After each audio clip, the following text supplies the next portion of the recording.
వానలు వరదలు తిప్పలు లీడర్ల తిరుగుళ్ళు గివేనుల్లా ఇయాల్టి వార్తలు. ఫస్ట్ అయితే హెడ్లైన్స్. సీఎం సారు చూసిండు వరద నష్టం, పక్కా తీరుస్తారట పబ్లిక్ కష్టం.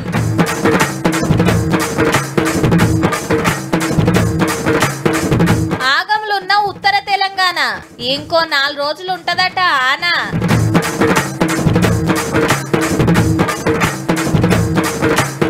ఎత్తిండ్రు అన్ని ప్రాజెక్టుల గేట్లు, ఇక జోరుంటది యాసంగి నాట్లు.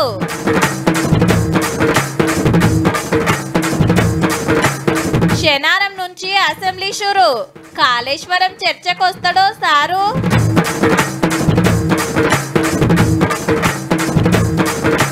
కోతి ఎత్తుకపోయింది పైసలు, ఏరుకుంటానికి గీ తిప్పలు. ఇయాల జర నిమ్మల పడ్డది కానీ ఇంకో 4 రోజులు పెద్ద అనలే ఉన్నాయట. బంగాళాఖాతంలో అల్పపీడనం పుట్టినందుకు ఉత్తర తెలంగాణలో ఎక్కువ పడే కోపుందట. అంటే పాత ఆదిలాబాద్, నిజామాబాద్, కరీంనగర్, ఖమ్మం, మెదక్ జిల్లాలల్లా ఒక్కొక్క కాడ దంచి కొట్టొచ్చునట, ఒక్కొక్క కాడ మోతాదుగా పడొచ్చని వాతావరణం శాఖ ఆఫీసర్లు చెప్తున్నమాట. ఇక ఇయాల్టి పరిస్థితి చూస్తే గిట్లున్నది తెలంగాణలా.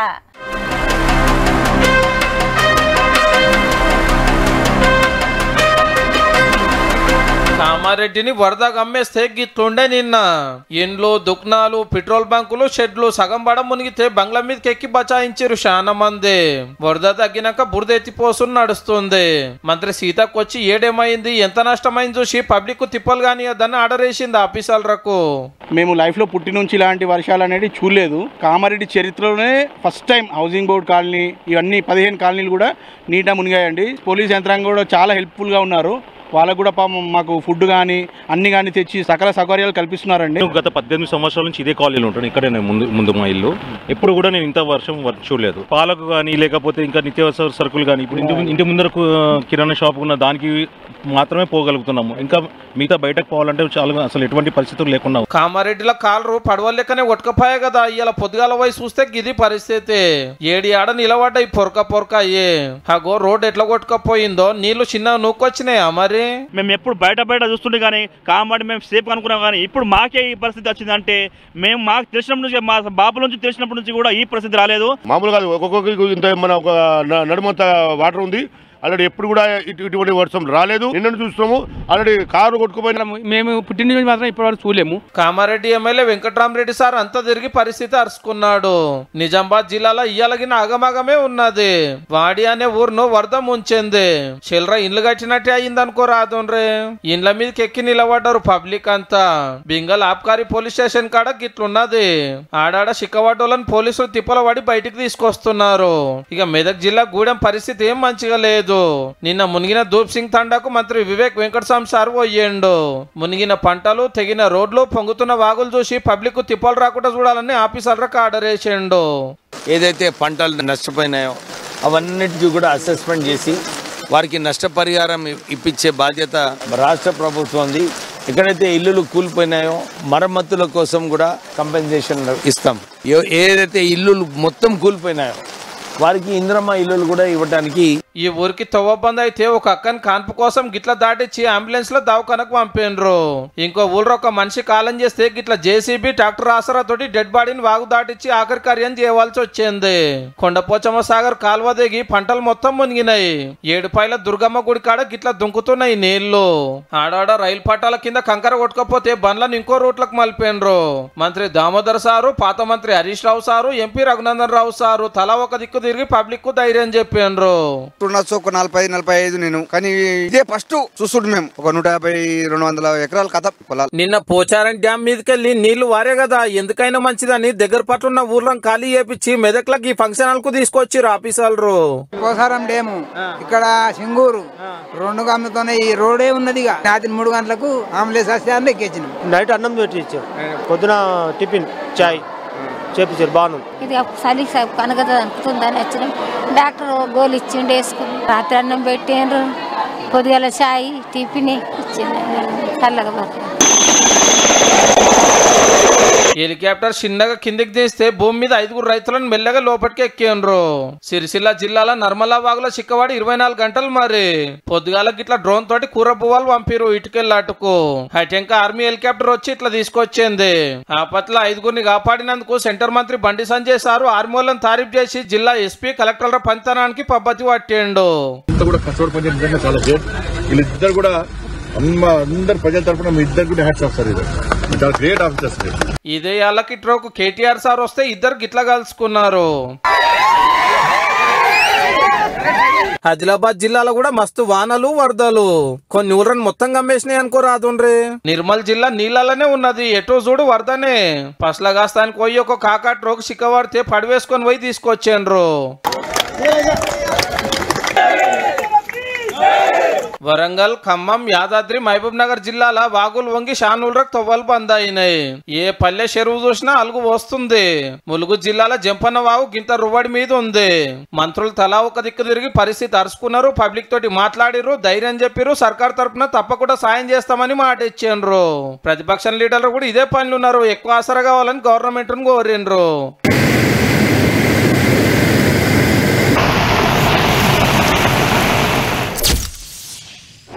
ఏ ఆఫీసర్లకు ఆర్డర్ వేస్తే అయిపోయే, వాళ్ళే చూసుకుంటారు అని నిమ్మలం చేసుకుంటే అయిపోతుందా?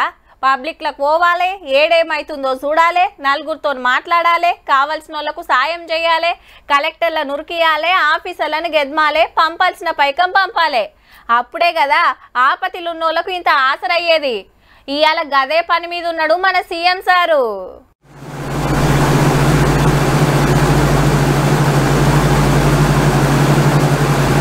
సీఎం రేవంత్ రెడ్డి సారు, ప్రాజెక్టుల మంత్రి ఉత్తమ్ సారు, పిసిసి అధ్యక్షుడు మహేష్ గౌడ్ సారు ముగ్గురు కలిసి వరద ఏరియాల మీద తిరిగిండ్రు హెలికాప్టర్ల. మునిగిన పంటలు, కట్టలు తెగిన చెరువులు, వరదలు బారిన పల్లెలు, పొంగుతున్న వాగులు, జరిగిన నష్టం చూసిండ్రు. కామారెడ్డి, మెదక్ జిల్లాలో వరద రువ్వడి ఎట్లున్నదో తెలుసుకున్నారన్నట్టు. పెద్దపల్లి జిల్లాలో ఎల్లంపల్లి ప్రాజెక్టు కాడికి వచ్చి గోదారమ్మకు సీరెసార పెట్టి పూజలు చేసిండ్రు సర్కార్ తరపున. ఈడ 40 గేట్లు ఎత్తుతే గిట్ల దుంకుతున్నాయి నీళ్లు. ప్రాణవాయువు కదా గోదావరి జలాలకు, మొత్తం గోదావరి జలాలకు శ్రీపాద ఎల్లంపల్లి అనేది గుండెకాయ లాంటిది, జంక్షన్ లాంటిది. హైదరాబాద్ గానీ నీళ్లు ఇడికెళ్ళే వస్తున్నాయి. మరి విలేకరులు కాళేశ్వరం గురించి ఎల్లబెడితే మీకు అర్థమైంది కదా, కట్టిన దానికి కూలిపోయిన దానికి నిలబడ్డది అనుకున్న తేడా. మంత్రి గారు కానీ నేను కానీ పిసిసి అధ్యక్షుడు 80,000 పుస్తకాలు చదవలేదు. సో పుస్తకాలు చదువుకున్న వాళ్ళని సలహా అడిగినాము ఎట్లా రిపేర్ చేయాలనేది, దాని ప్రకారం అది రిపేర్ చేస్తాము. మేడిగడ్డ, అన్నారం, సుందిల్ల బ్యారేజీలు డేంజర్లు ఉన్నాయనికి వచ్చిండు సీఎం సారు. 3 రకాల లోపాలు ఉన్న దాంట్లో హరీష్ రావు లేకపోతే తారక రామారావు కోరుకున్నాడని ఎత్తేదన్న పోసింది అనుకో, అది కూలింది అనుకో, ఇట్లా చాలా గ్రామాలే తుడిచిపెట్టుకపోతాయి. హెలికాప్టర్ మీదకెళ్ళి అంతా చూసినాక మెదక్ ఎస్పీ ఆఫీస్ లో మీటింగ్ పెడితే బీజేపీ ఎంపీ రఘునందన్ సార్ కూడా వచ్చిండు. జిల్లాల పరిస్థితి తెలుసుకొని పబ్లిక్ కు కావాల్సిన సాయం చేయాలని ఆర్డర్ చేసిండు. ఇక కామారెడ్డిలో మంత్రి సీతక్క మీటింగ్ పెట్టింది. సో ఈ రోజు ఇప్పటి వరకు మనం కాపాడడం, తర్వాత ఈ నష్టాన్ని అంచనా వేయడం, వెంటనే ఈ రోడ్లు డ్యామేజ్ ఎక్కడెక్కడైతే అయినాయో అవన్నీ కూడా మరి రెస్టరేషన్ చేయడం, తర్వాత లేక్స్ కూడా, ట్యాంక్స్ కూడా మొత్తం నీళ్ళని పోయిన తర్వాత మనం ఎన్ని కోట్లు పెట్టినా అది వేస్ట్. చెరువు నిండి మత్తడి పోస్తుంటే మస్తు సంబరం అనిపిస్తుందబ్బా. ఊరంతా ఆన్నే జాతర సాగినట్టే అనిపిస్తుంది. ఇక చేపల షికారి చిన్నగుండదు, మళ్ళా వలలేసుడు, జోపుడు, దొరికినోళ్లకు దొరికినన్ని. కుంటలు నిండుతున్నాయి, చెరువులు నిండుతున్నాయి, వాగులు వంగుతున్నాయి. ఇవి సరే, ఇంతకు ప్రాజెక్టుల కథ ఏంది అంటారా? చూడండి మీరే. కామారెడ్డి జిల్లాలో పోచారం డ్యామ్ మీదకెళ్ళి వరద వంగే వరకు కిందున్న ఊరం ఖాళీ చేపించిండ్రు కదా. ఇక ఇవాళ గిట్లున్నది, నీళ్లు తగ్గి మళ్ళీ ఇప్పటి లెక్కనే అయ్యింది. 103 ఏళ్ల కిందట కట్టిందైనా అంత పెద్ద వరదను తట్టుకొని గట్టిగా నిలబడ్డది. వెనకట ప్రాజెక్టుల పంచనం అట్లుంటది మరి. ఇక తెలంగాణ అంతటా చూస్తే ప్రాజెక్టులు గేట్లెత్తుడు, నీళ్లు దుంకుడు, కృష్ణమ్మ ఉరుకులు, గోదారమ్మ పరుగులు. నాగార్జున సాగర్ 26 గేట్లకు 26 కుల్ల పెడితే పాలనూరుగు లెక్కనే వంగుతుంది. జూరాల 16 గేట్లు, శ్రీరామ్ సాగర్ 17 గేట్లు, నిజాం సాగర్ 16 గేట్లు ఎత్తే వరకు గోదారమ్మ రువడికి ఇట్లుంది.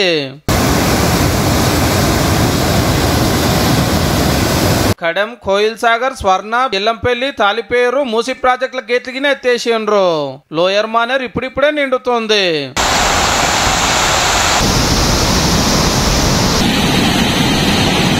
ఈ తాపకానలు అందుకున్నాక కొన్నింటికాడైతే 2-3 మాటల గేట్లు ఎత్తినట్టు. ఇక ఏ ఊరు చెరువు చూసినా ఏ పల్లె వాగు చూసినా మత్తరు దుంకుతున్నాయి, అలుగులు వస్తున్నాయి. ఆనకాలం ఇంకా ఉన్నది కాబట్టి ఈ పంటకు యాసంగి పంటకైతే నీళ్ళ తిప్పలు తీరినట్టే.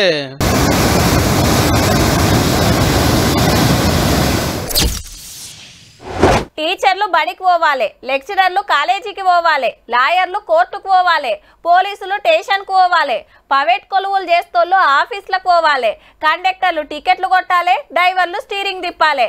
అట్లనే సర్కారోళ్ళు ఏలుబడి చేయాలి, ప్రతిపక్షం ప్రశ్నించాలి.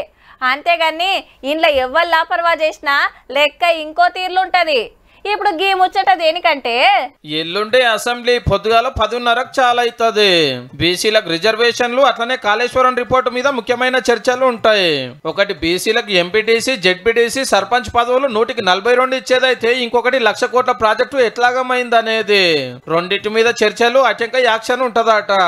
మరి గింత ముఖ్యమైన ముచ్చట్లు మాట్లాడటానికి మాజీ ముఖ్యమంత్రి సార్ అసెంబ్లీకి వస్తాడా రాడా అనేది ఇంకా ముఖ్యమైంది. ఇప్పుడు పదవి పోయిన కాంచెల్లి ఫామ్ హౌస్లనే ఉంటున్నాడు. మళ్ళా 20 నెలల్లో ఎన్నో మాటలు అసెంబ్లీ నడిచిన ప్రధాన ప్రతిపక్ష లీడర్ వచ్చింది 2 మాటల. అదిగిన కూకొని పోవుడే గాని పల్లెత్తు మాట ఉండదు, సర్కారును ప్రశ్నించేది ఉండదు. ఎన్ని రోజులు నడిచింది గాని ఇప్పుడు కాళేశ్వరం రిపోర్టు మీద చర్చ అయ్యే. డిజైన్లు మారుస్తానికి ఆత్రమాత్రం గడతానికి 3 బ్యారేజీలు డేంజర్ లో పడటానికి మాజీ సీఎం గారే కారణం అని తేలిందట కమిషన్ ఎంక్వైరీలా. సర్కార్ కు కావాల్సినట్టు రిపోర్టు తయారైంది. కొట్టేయాలని హైకోర్టుకు పోతే అగో అట్లెట్లా కొట్టేస్తారు, అసెంబ్లీలో చర్చ చేసినాక లెక్క అని సాప్సీదా. ఈడ ఉత్తకత అయ్యే వరకు సుప్రీంకోర్టుకు పోదామంటే గసొంటి కేసు వస్తే మాతోటి మాట్లాడినాకనే తీసుకోరని సర్కారు వాళ్ళు ముందే పిటిషన్ వేసిరు కోర్టులా. ఇక ఇప్పుడు లెక్క తేలాల్సింది అసెంబ్లీలో మాత్రమే. అంత సారే చేసిందనే రిపోర్టు మీద సార్ ఏమంటాడు అనేది అసలు పాయింట్. కానీ సభకు వస్తాడా లేకుంటే సప్పుడు కాకుండా ఇరిగేసుకొని ఊకుంటాడా అనేది ఎల్లుండి పొద్దుగాల ఇరుకైతుంది.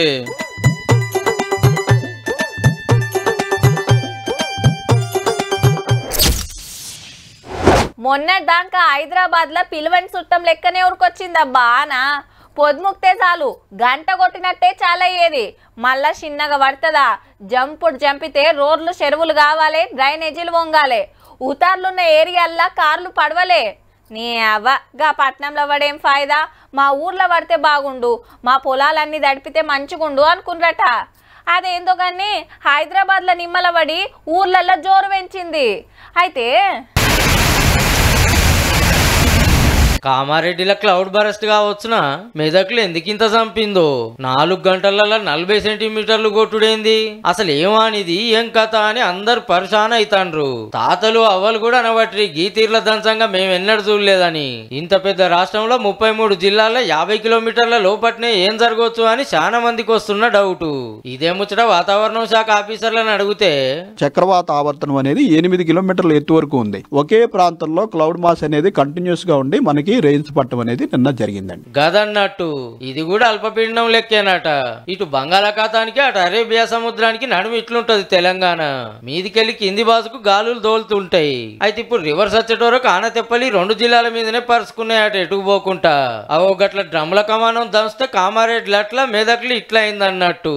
ఈ వాతావరణం ఎందుకు ఇట్లా అవుతుందో కానీ 2 జిల్లాల పబ్లిక్ అయితే చిన్నగా అదురుకోలే.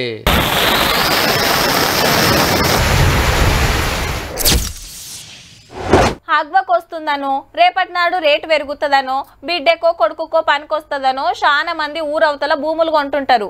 కాకుంటే వాళ్ళు అక్కడ ఉండేది లేదు, ఇండ్లు కట్టుకునేది లేదు. కొన్నామా అయిపోయే, కాగితాలు మన దగ్గరనే ఉండే, ఇక ఫికర్ ఏముందని నిమ్మలం చేసుకుంటారు. కొందరైతే ఏండ్లకేండ్లు అటు మొకాన కూడా పోరు. హీగేముంది, మీరు కాకుంటే మేమున్నామని గీళ్ళు తయారైతుండ్రబ్బా. భూములు మాయం చేసే మాయగాళ్ళు పనిమంతులు. పట్నం శివారు రాంపల్లి గట్కేసర్ ఏరియాలో ఖాళీ జాగలకు సూటి పెట్టి దొంగ కాగితాలు పుట్టించిండ్రు. ఓనర్లు ఎవరు ఏడుంటారో వివరాలు తెలుసుకుని వాళ్ళు కాలం చేసినట్టు వీళ్ళే వారసులు అన్నట్టు ఫేక్ సర్టిఫికెట్లు తయారు చేసిండ్రట. అంటే అసలు ఓనర్ ఏడనో ఉంటే మేమే ఓనర్లు అని నమ్మిస్తున్నారు అన్నట్టు. మొత్తం 5 కోట్ల విలువైన జాగలకు ఉత్తుత్తి డాక్యుమెంట్లు రెడీ చేసి పబ్లిక్ ను ముంచడానికి తయారైండ్రు. కొంతానికి వచ్చిన వాళ్ళకి ఏడ డౌట్ వచ్చిందో ఒకళ్ళు కంప్లైంట్ ఇస్తే 8 మందిని దొరకబట్టిండ్రు భువనగిరి పోలీసులు. ఇంకొందరు పరారైండ్రు. చూస్తున్నారు కదా, ఖాళీ జాగాలు ఉన్న లేన్లకేన్లు అట్లనే పడవ పెట్టకుంటే అప్పుడప్పుడు పోయే పారు చూసుకోర్రి. కొనేటోళ్ళు చుట్టుపక్కల ఉండేటోళ్ళని ఎంక్వైరీ చేసుకుంటే మంచిది. కానీ గింత తిప్పల పడ్డా ఒక్క ప్లాట్ కూడా అమ్మకపోతే పర్తలు పడకపోయా అని వీళ్ళు ఎంత ఫీల్ అవుతున్నారో పో.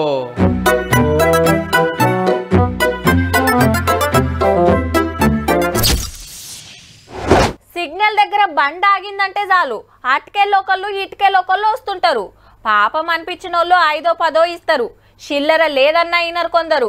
Phone pay, Google pay, Paytm ఏదైనా ఓకే అని స్కానర్ చూపిస్తున్నారట. అబ్బా ఈ నడుమ గంత అప్డేట్ అయినరు. మరి బిచ్చగాళ్ళు సుత బ్యాంకు అకౌంట్ తీసి పైసలు జమ చేస్తున్నారంటే చూడుండ్రిగా. కష్టపడకుండా కమాయించే అల్కటి పనాయే. కానీ గీసొంటి కథలు గాడ నడవేయుల్లా. అయ్యా ధర్మం అనే మాట వినబడొద్దు, రోడ్ల మీద బొచ్చలు పట్టుకొని కనబడొద్దు. బిచ్చగాళ్ళు లేని రాష్ట్రం చేస్తానికి అసెంబ్లీలో చట్టం చేసింది మిజోరాం సర్కారు. అట్లాని అలా బొచ్చలు రాయేస్తలేరులో సపరేట్ గా రిలీఫ్ క్యాంపులు పెడతారట. 1-2 రోజులు అండ్లనే తిండి తిప్పలర్చుకొని వాళ్ళెవరు ఏడికెళ్ళొచ్చిండ్రు ఏ ఊరో తెలుసుకొని ఇంటోళ్ళకి అప్పచెప్తారట. బిచ్చగాళ్లే ఉండొద్దని గింత గొట్టు నిర్ణయం తీసుకున్నారంటే ఎందరున్నారో ఎంత సతాయిస్తుండ్రో అనుకునేరు. తిప్పి కొడితే 100 మంది కూడా లేరు. రాష్ట్రం అంతా కలిపి పబ్లికే 14 లక్షలు. మరి దేశానికి అటు కొసకుంటది రాష్ట్రం. కొండలు గుట్టల ఏరియా, టూరిస్టులు బగ్గొస్తుంటారు. అట్లనే పక్క రాష్ట్రాలకు వెళ్లి బిచ్చగాళ్ళు సుతా మోపైతున్నారట. ఈడనైతే బొచ్చెల చిల్లర గట్టిగా పడుతుందని రేపు ఇంకా పెరిగే ఛాన్స్ ఉందని ఈ రూల్ తెచ్చిండ్రన్నట్టు. ఈ ఎట్లెట్లా చేస్తారో గాని మన హైదరాబాద్ లో సుతా రాత్రిపూట సపరేట్ డ్రైవులు పెట్టి కొందరిని ఇంటోళ్ళకు అప్పచెప్తే వివరాలు తెలియనోళ్లను షెల్టర్ హోమ్లకు పంపిండ్రు. కానీ మొత్తానికి మొత్తం బిచ్చగాళ్ళు లేకుండా చేసుడైతే కష్టమేనబ్బా.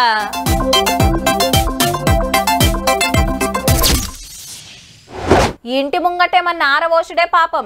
ఎట్నుంచి వస్తాయో ఏడికెళ్ళి వస్తాయో గానీ ఇంట్లోకి పోయి వచ్చే వరకు మొత్తం పోతం పెడితే కోతులు. ఇండ్ల మీదకి ఎక్కి పెంకులు వీకుడు, వంటరాలకు చొరి బువ్వ కూరలు ఎత్తుకపోవుడు, చెట్లెక్కి పండ్లన్నీ గొరికేసుడు, చేన్ల మీద పడి పంటలన్నీ ఆగం చేసుడు, తొవ్వెంట పోతోళ్ళ చేతుల కవర్లు కానొస్తే ఆందుకపోవుడు. గట్ల చేయబోతేనే గిట్లయింది. పైసలేమన్నా చెట్లకు కాస్తాయా అంటుంటారు కదా. నియంగానే ఓ చెట్టు మించెళ్ళి నోట్లు రాలుతుంటే గీ తీర్లెగబడ్డారు పబ్లిక్. హాగో వాళ్ళు ఇల్లెక్కేరుతుంటే వీళ్ళంతా కింద పుణుకులాడుతుండ్రు. గీ అన్న గుత్త పడుతుంటే గీ పెద్ద మనిషి అందుకుంటానికి తనలాడుతుండు. మీరేందన్నా సినిమా చూసినట్టు గట్ల నిలబడతారు పోయి 4 నోట్లు ఏరుకోక. ముచ్చటేందంటే ఉత్తరప్రదేశ్ రాష్ట్రంలో ఓ టీచర్ భూమి రిజిస్ట్రేషన్ చేసుకుంటానికి తహసీల్దార్ ఆఫీస్కి వచ్చిండు. పైసల సంచి బండ్లనే పెట్టి పని మీద పడ్డాడు. ఏనంగొచ్చిందో ఓ కోతొచ్చి 80,000 ఉన్న పైసల సంచి అందుకొని షెట్ ఎక్కిందట. ఇక పనులున్నాయనుకొని కవర్ తెరిచే వరకు నోట్లు. ఈయనేం మనిషిరా నాయన, ఎవరన్నా పండ్లు పెట్టుకుంటారు గాని షీతు కాగితాలు పెట్టుకొని తిరుగుతుండేంది అనుకున్నట్టుంది. బయటికి తీసి ఎగజల్లే వరకు ఎవ్వలకు అందినన్ని వాళ్ళు జేబులు వేసుకున్నారు. కొందరు ఏరి టీచర్కే ఇస్తే 52,000 చేతికొచ్చినాయట. మరి తొవ్వల దొరికినాయి మేమెందుకు ఇస్తామని 28,000 సరిసిండ్రన్నట్టు. ఆడికి నయమే పట్టుండ్రి. ఇదే తొలత కాదుల్లో. మున్పు అదే ఉత్తరప్రదేశ్ లో ఓ లాయర్ బండ్లే 1,50,000 రూపాయలు పెడితే గిట్లనే అందుకపోయిందో కోతి. అడవిల గాసం దొరకక ఊర్ల మీద పడుతున్నాయి. ఆకలి కాగక కవర్లు ఖాళీ చేస్తున్నాయి అన్నట్టు. ఈ పైసలతోటి ఆకలి ఎట్లా తీర్చుకోవాలనో కోతులకేమో తెలిసిపాడు కాదాయే.